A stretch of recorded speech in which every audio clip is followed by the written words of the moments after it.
Has your doctor ever told you that you're not diabetic yet, but you do have metabolic syndrome? Now, that may sound safe, but metabolic syndrome and type 2 diabetes is the exact same disease process. The only thing is your blood sugar hasn't started coming up yet.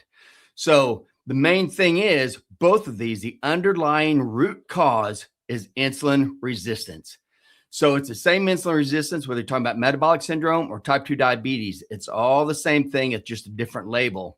So in this episode, I'm going to show you the signs of metabolic syndrome and diabetes, and then also how you can totally eliminate those signs and reverse your diabetes if you stick on track. I'm Dr. Steve Hewlett. I've been a doctor of pharmacy for over 35 years. I've been helping people get off diabetic medications, lose weight, and regain their energy just through nutrition. I'm also a speaker and an author of the book, Your Plate is Your Fate.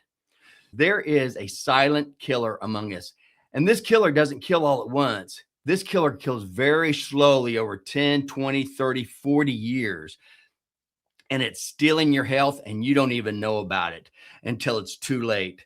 So this killer, it's been called different things throughout the last several decades. The main thing is the root cause, again, is insulin resistance. It's been known as metabolic syndrome X and now type 2 diabetes. So basically, I want to explain to you exactly what metabolic syndrome is because this is extremely important. The metabolic syndrome, the term came around in the 1950s of metabolic syndrome. But in 1977, that's when Herman Holler, he really started using his talks and really started getting people talking about metabolic syndrome. But then in 1988, Gerald Banting came up with the term Syndrome X. But when they looked at it, Syndrome X, metabolic syndrome, and type 2 diabetes is all the same thing. So I want to make sure that you understand exactly what we're going through because it's the same process, just different names. This all starts by you eating glucose. When you eat glucose, your blood glucose rises. When your blood glucose rises, your insulin levels rise. When your insulin levels rise, your insulin tells your liver to turn all that glucose that you just ate, turn that into fat in the form of triglycerides. Then insulin also tells the body to store all those triglycerides in your fat cells. So now your fat cells become full with all this fat. And so that's where you end up becoming obese. As you continue to do this, each individual fat cell will become so stuffed that it can't hold anymore.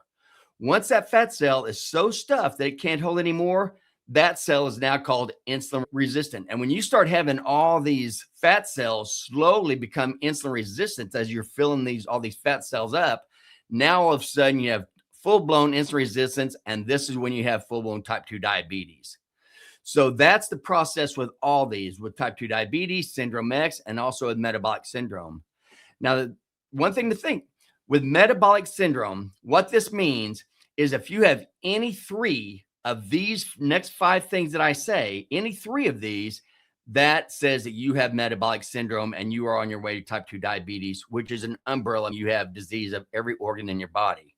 So the five things that make up metabolic syndrome is when you have a high blood glucose, you have high triglycerides, you have increased abdominal obesity, you have low HDLs, and you have high blood pressure. When you have any three of those things, you are considered having metabolic syndrome, and you really need to change your nutrition because remember, all of this starts with you eating glucose. So first, let's go in through this. Again, this starts with you eating glucose. When you eat glucose, your blood glucose goes high. Remember, that's how this whole thing started. So the question is, where are you getting the glucose? Everybody keeps asking, how can I get my blood glucose down? And that is not the question you should be asking. The question you should be asking is, why is your blood glucose going up in the first place? There's only two ways that your blood glucose goes up. One way is it takes it out of your glucose stores, and you have very small amount of stores. You only have 400 calories of stored glucose in your liver. And then in each of your skeletal muscles, you have 1% of each skeletal muscle is glucose stores, just 1%. And that glucose store is only good for that one skeletal muscle because your stored glucose is supposed to be for your fight or flight energy. That's all it's supposed to be used for. And so we have about 400 calories in our liver and about 2,000 calories in our skeletal muscles. So if you take all the blood glucose, all the stored glucose out of your body, there's just enough energy to keep you alive while you lay in bed for one full day. So 24 hours of laying in bed, you're going to burn up all your glucose stores. Compare all your glucose stores of 2,400 calories. Compare that to 1 pound of fat, and there's 4,000 calories in 1 pound of fat. So without a doubt, we're supposed to be using all our fat cells. That's what we're supposed to be using for our day in, day out energy, and only using our glucose for our fight or flight energy when we get stressed. So when you get stressed, that's what takes it out of your stores. And that could be stress from anything. That could be stress from pneumonia, a broken leg, a splinter in your finger, a bad relationship, bad jobs. All those are stress. Acute stress is fine, good for the body, and our body's able to handle it. Chronic stress is a whole different thing. And that's when you just keep being stressed over and over again, constantly. And you're constantly putting glucose in your body and constantly tearing your body up. So chronic stress is not good. So you do need to take care of that, because it will be totally tearing your body up over time. High blood glucose, only if you're stressed or you're supposed to take that out of your glucose stores. The only other way is when you eat it. So the answer to all of this is just to quit eating glucose or to lower the amount of glucose. So what is glucose in? Everybody keeps talking about you need to quit eating sugar and quit eating flour. Now, the reason they say that, and I say that, is because when you eat sugar, is 50-50 glucose and fructose. And both glucose and fructose gets turned into triglycerides and stored as fat, which can increase your insulin resistance and bring on type 2 diabetes. Anything that comes from a plant has carbohydrates in it, and carbohydrates are just long chains of glucose. So if you say there's 50 grams of carbs, that's the same thing as saying 50 grams of glucose. And flour is just powdered glucose. So that's why they say anytime you eat anything with sugar or flour, you're getting glucose. But it's not just flour. Remember, all carbohydrates contain glucose. So the worst thing you could be eating is laboratory made food. Everything in the center aisles of the grocery store in a box, bottle, bag, or can that has a long ingredient list of all these chemicals that they have in your food. That stuff should be avoided at all costs. That is what's caused all of our obesity, all of our type 2 diabetes, all of our organ failures. So lab-made food, you really need to figure out how to eat God-made food. That's real fruit, real vegetables, and real meat and animal products. That is very important. Stay away from laboratory food, stick with God-made food. But even when you stick with God-made food, remember, when you eat fruits have fructose in it, and then they still also have some glucose as well. So just like bears eat berries to hibernate, fatten up for hibernation, fructose and fruit can cause obesity if you're eating them all the time. And from what I have heard, a lot of people think that if they aren't eating sugar, at least they can eat fruit and get that sweet taste. Be very careful with that, because fruit also can increase your obesity and insulin resistance. Even though fructose doesn't affect insulin, it does after it gets turned to triglycerides and stored in your fat cells. As with everything, you want to eat everything seasonally. If it's not actually growing during that month, you don't want to be eating it. So only eat fruits when they're actually growing. You don't want to be eating strawberries in December, because you know that strawberries don't grow in December. The other thing is with vegetables, just think starch also is glucose. Starch are just long chains of glucose. So starch is usually in the vegetables that grow underneath the ground, because starch is the glucose. That's the energy source for the plant. So anytime you eat something underneath the ground with starch in it, you're eating a lot of glucose. So if you already have metabolic syndrome or type 2 diabetes, or you're on your way there, you might want to decrease the amount of starch, the amount of things that you eat of the vegetables that grow below the ground. So if you want to eat the vegetables that grow above the ground, the lettuce, tomatoes, onions, all that, pickles, all that's perfectly fine if you want to do that. But if you really do have glucose problems, you might want to stay away from the glucose, the vegetables that grow below the ground, and also do not go crazy on your fruit, because your fruit also can cause obesity. So that's what the deal is. If you can just stop eating glucose, stop eating laboratory food, stop eating the vegetables that grow below the ground, only eat the vegetables that grow above the ground, and be very limited on the amount of fruit, you could take care of all this. You can get off your diabetic medications, because if you're not eating glucose, your blood glucose isn't going to go up. If your blood glucose isn't going to go up, then you don't need medication to bring your glucose down. And the fact is, the way diabetic medications work to bring your glucose down, that works because you're actually making your pancreas produce more insulin or make your cells more sensitive to insulin. So in both cases, diabetic medications makes insulin resistance worse. So that's the last thing you want to do. And you can control all this just by eating it. If you don't eat glucose, your glucose stays down. You don't need diabetic medications. If you don't eat glucose, your glucose stays down and your body doesn't have to secrete insulin. If it's not secreting insulin, it's not turning into triglycerides and it's not storing in your fat cells. So all this goes around, you stop eating glucose and you'd be amazed at what that does to your body. So that was the first one. Second one is high triglycerides. So remember, the high glucose, we're going back to metabolic syndrome again. So there's high glucose, high triglycerides, increased abdominal obesity, low HDLs, and high blood pressure. Remember what I said, when you have high blood glucose, that causes your insulin to rise. Insulin tells your liver to turn that into triglycerides. That's why your triglycerides are high. So again, if you don't eat glucose, then your triglycerides are not going to be going high. If you do have high triglycerides, it's because you're eating too much glucose. So again, stay away from glucose, stay away from laboratory made food, and stay away from don't eat a lot of fruits, and stay away from the vegetables that grow beneath the ground. And so now that brings us to the third part of metabolic syndrome. Metabolic syndrome is increased abdominal obesity. Obviously, if you're eating glucose and your insulin's telling your body to turn that into triglycerides, and then insulin tells you to store that as fat, that means every time you eat glucose, you are getting more and more fat in your fat cells. And that's what increases abdominal obesity. Stop glucose, you'll stop your abdominal obesity. You'll actually burn the fat out of your fat cells and use that for your energy, which is the way we're supposed to do. That's the way God made us. That's the way we've been doing since the beginning of time, until man came up and decided they were going to start making all our food in a laboratory. And that's when we started dying. So the other thing is low HDLs. HDLs, that's not cholesterol. HDLs it's a lipoprotein. This is a fat mobile. This is a little vehicle that travels around your body and gives off your triglycerides and your cholesterol to all the parts of the body that you need. Now, your HDLs, that's your good cholesterol. And the HDLs are actually made in the intestine. One of the only things they found that increases your HDLs is when you increase your fat intake. When you eat fat and cholesterol, that goes in the intestines, and your HDLs take that cholesterol and that fat in, and that's what increases the number of HDLs you have, and that's your good cholesterol. So when people eat these high carbohydrate diets, the high carbohydrate, low fat diets that we were lied to about back in basically since the 50s, but in 1977 when they came up with our fake marketing ploy of the food pyramid, and that was telling everybody you need to eat almost 3/4 of your calories should be in glucose. Now that we know that glucose is what caused all this, and that's what our food pyramid was telling us, that was crazy.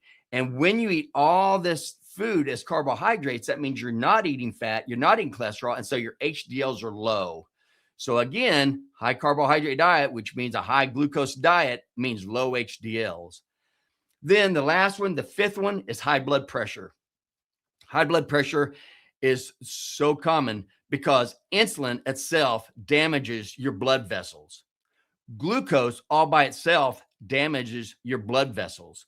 So when you eat glucose, your glucose is high. Now it makes your insulin go high. You have two different things that are damaging your blood vessels, as well as the inflammation. And as far as oxidizing these small, dense LDLs, but just realize that all of these, high blood glucose, high triglycerides, increased abdominal obesity, low HDLs, and high blood pressure are all parts of metabolic syndrome. And you only need 3 of those. And all of them start with you eating glucose. If you've been told that you have type 2 diabetes and that type 2 diabetes is chronic, progressive, and irreversible, and you're hoping for better options, your next step is very easy. Just click on the link below and grab a free 15-minute wellness chat with us. And this is free. And all this is you and I will talk together and see if any of our programs might help you, including our one-on-one. If you have type 2 diabetes and you want to get off your diabetic medications, this does not mean you're reversing type 2 diabetes yet, But if you keep on going the same process that's going to get you off the medications, you also will be reversing your type 2 diabetes. So click on the chat below and we'll see if any of the approaches that we have can get you off your diabetic medications. So now, just for the last part of this, the reason metabolic syndrome is so important and type 2 diabetes is, like I said, because once you get any three of those five, you are now starting to damage every single organ in your body. Remember, type 2 diabetes isn't just one thing. It's not like just I have high blood pressure or I have fatty liver. It's an umbrella that means you are damaging every single organ in your body.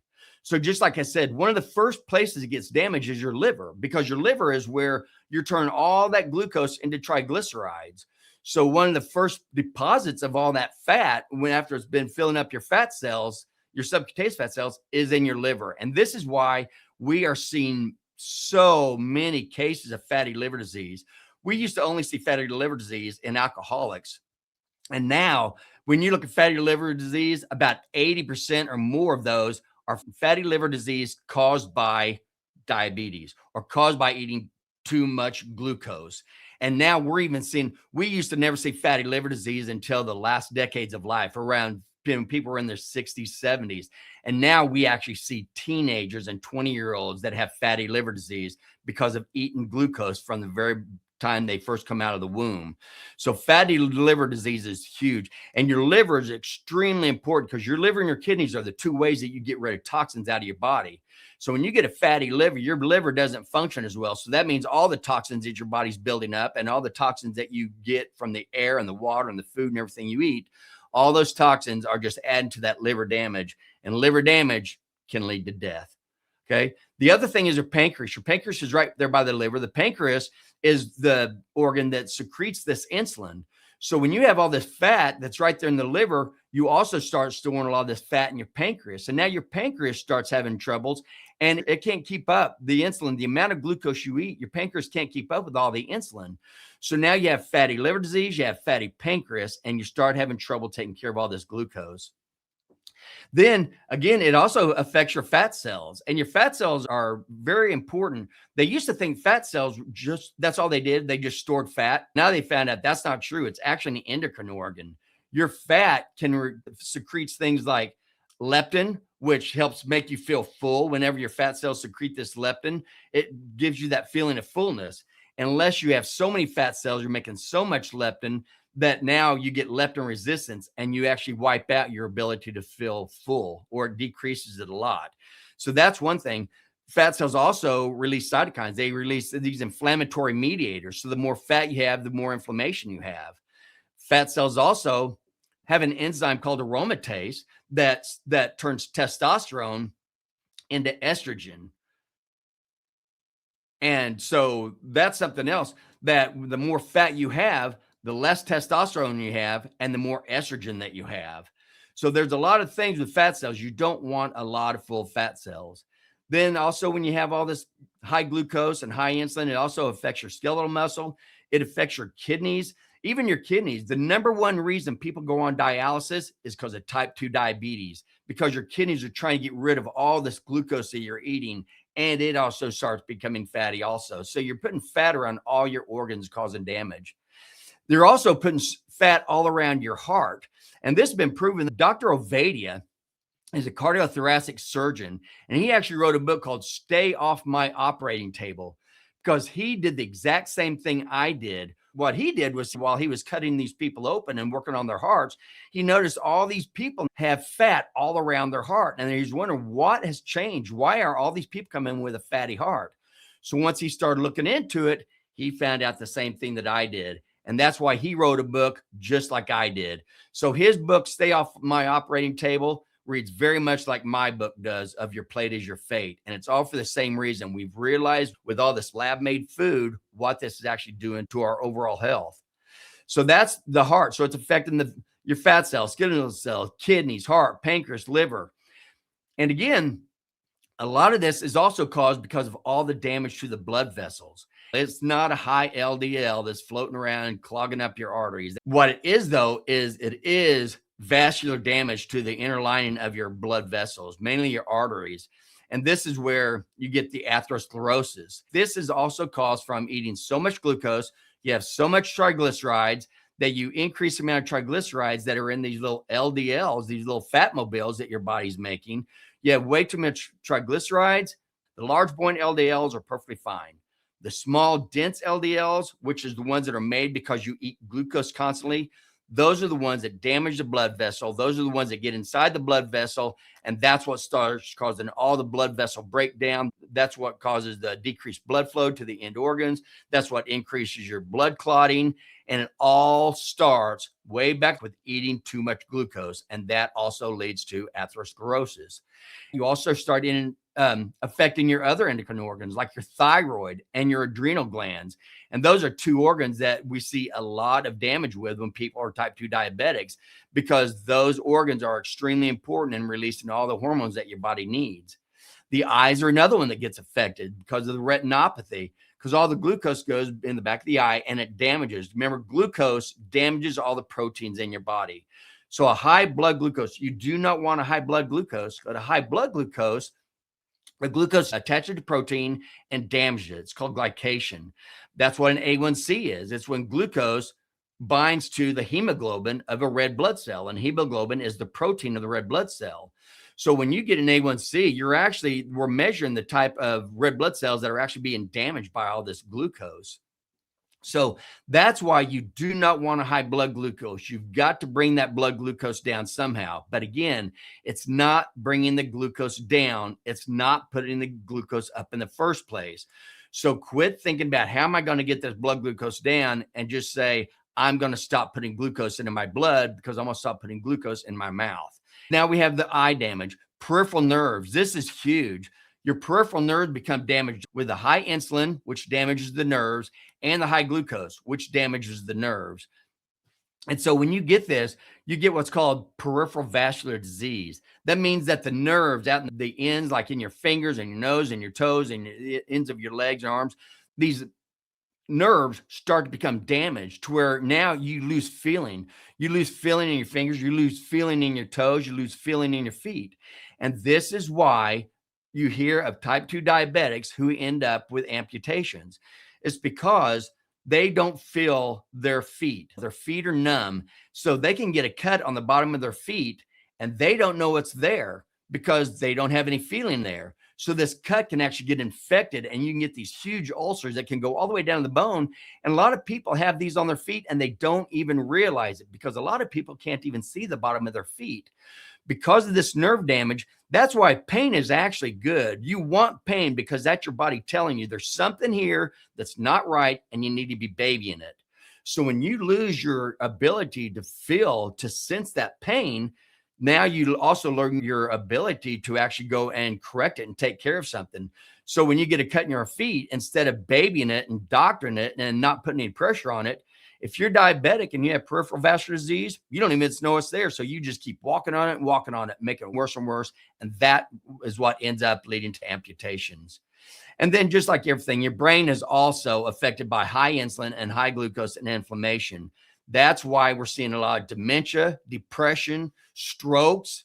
All these are caused from the same thing. And Alzheimer's. Alzheimer's is actually called type 3 diabetes, because all of these get affected by having high insulin and having high glucose, and it damages the nerves in your brain. Not to mention the depression, everything that you get because you're also eating all this glucose that changes the gut bacteria, and your gut bacteria is what actually makes these neurotransmitters for your brain. So there's lots of reasons why eating glucose all the time, eating carbohydrates all the time instead of your good, healthy, God-made food, when you do this, you're affecting the gut bacteria, you're affecting the nerves in your brain, you're affecting the neurotransmitters in your brain, you're affecting everything. And the ovaries are another one. If you've ever heard of polycystic ovarian syndrome, this didn't used to be around and now it is very common. This is one of the most common reasons why girls cannot get pregnant now, because they have these little cysts all over their ovaries. And polycystic ovarian syndrome, which is PCOS, is caused by the exact same thing. High glucose and high insulin. That's what causes it. So to try to reverse it, you can do the same thing. And there are people who reverse this. stop eating glucose. Again, you keep your glucose levels low, you keep your insulin level low, you start eating the fat off of all these organs where it's causing damage, and you start eating the fat out of your fat cells, and you use all that fat for your energy source instead of using glucose. Once you put glucose in your mouth, it changes everything. Because again, glucose goes high, blood insulin goes high. When your insulin is high, you switch. Instead of burning fat out of your fat cells for energy source, with high insulin, you force your body to start storing fat in your fat cells again. Because high insulin levels forces your body to store fat. Low insulin levels forces your body to eat the fat out of your fat cells for your energy source. So obviously the key to all of this is keep your insulin levels low. And again, the key to that is keep glucose out of your mouth. And then it goes to the last one, the testes. The testes are also erectile dysfunction is another extremely common cause now of people who can't get pregnant. And again, this is also affected by high insulin and high glucose. And this is damaging the blood vessels. And this actually, there's several reasons for this, but it all goes back to the same thing. All these things, all your organs are getting damaged by high glucose and high insulin. And when these organs are damaged, that's what leads to all these diseases like cancer. Remember, cancer feeds off glucose. So when your glucose is high and your insulin is high, you're actually feeding the cancer in your body.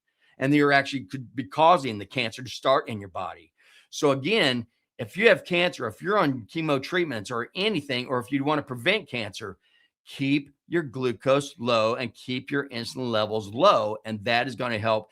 Even if you're on getting chemo and radiation, again, even if that's trying to kill the cells, the best thing to kill your cells is by eating healthy, keeping the carbohydrates, keep glucose out of your mouth, and that'll work synergistically along with the chemo if that's the route that you decide to go. When you start damaging all this, you start getting a lot more infections, and you also get a lot of skin and nail conditions.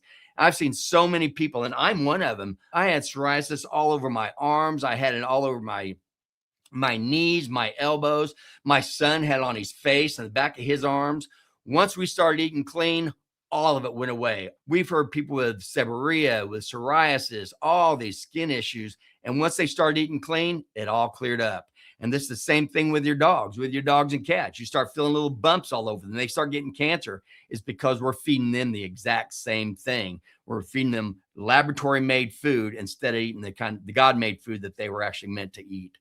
I just wanted you to realize that metabolic syndrome X, type 2 diabetes, is all the same thing. It means you have high glucose, which means high insulin, and you have inflammation in your body, and you're killing all your organs. So the key to all of this is just quit eating glucose. And if you can do that, you will be amazed at how much better you feel. And if you think you need help with that, please click on the link below, get on a one-on-one free. It's a free 15-minute call, and we'll just talk about what we have. And then we'll just decide if one of the things that we have might be something that you would like to try to get off your diabetic medications and be on your way to actually getting rid of your type 2 diabetes. So that's all I have for now. Thank you so much for joining me again. And until next time, stay nourished and stay well.